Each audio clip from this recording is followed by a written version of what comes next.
Okay, guys, we are as always here at EPLNews to discuss the latest transfers news of the day, and let's start with the Liverpool being linked for Micky van de Ven. Are you expecting him to move this month even, or you're waiting for him to be signed maybe at summer? What do you think? I don't think there's a chance for it this month. There might be interest, of course, but Spurs are also kind of pretty much expected to lose Radu Dragushin as a center back this month. And if they also sell Van de Ven, they would be too light in that compartment. So in the summer, maybe. I think for Van de Ven, it might be the allure of playing alongside Van Dijk at club level as well.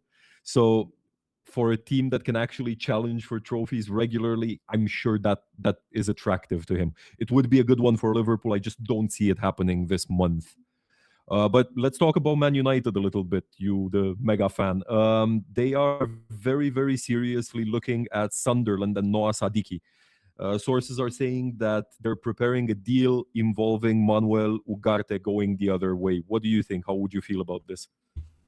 I mean, I just feel like this deal doesn't really make sense for me, because looking at the stats and overall player level, I just feel like even in poor form, Ugarte is still a bit better player overall, and he's more expensive, obviously.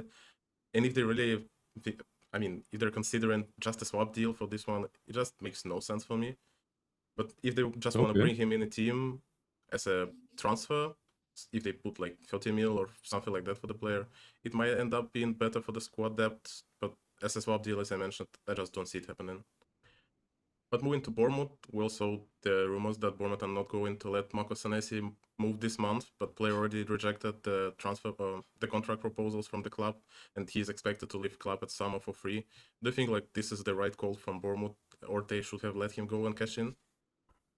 Oh man. Okay, so Bournemouth are going to be fine this season. Okay, even without Semenyo, there are 3-4 teams much worse than them in the league. Okay, so obviously Wolves and Burnley.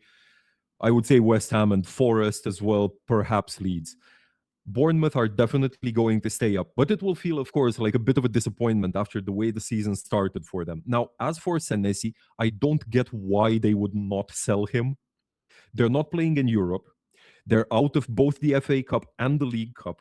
It's just another 16 games until the end of the season for them. They're just going to cruise and finish somewhere in lower mid-table. Might as well make a bit of extra money now instead of losing him on a free in 5 months. It makes no sense to me. But let's go on to Arsenal for a bit.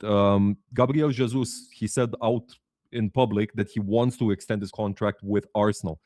But do you think for the club, would this be the right move, or should they let him go free in the summer? I'd probably say that it depends on the player asking salary, obviously, because now he's like second, the most expensive player in the club with his salary, and his role in a team at the moment just doesn't fit. But if he agrees on a pay cut and probably move to 30 or 25% down, he still end up being a good player for the team, because when you look at Gyökeres, it just feels like Gabriel Jesus is better even after the injury, because when he came in, he just scored immediately, and he was showing some great performances.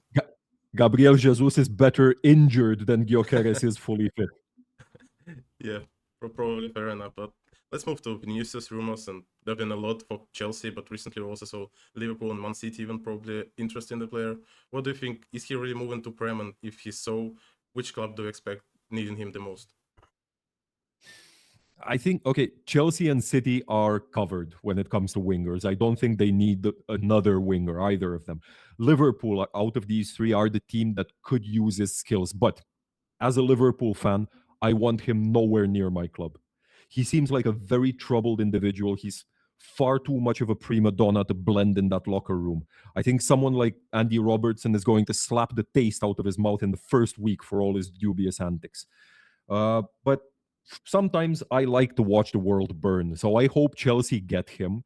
It seems like the type of signing that they would go for, and then 6 months later, he'll be training in parks with Sterling and Garnacho.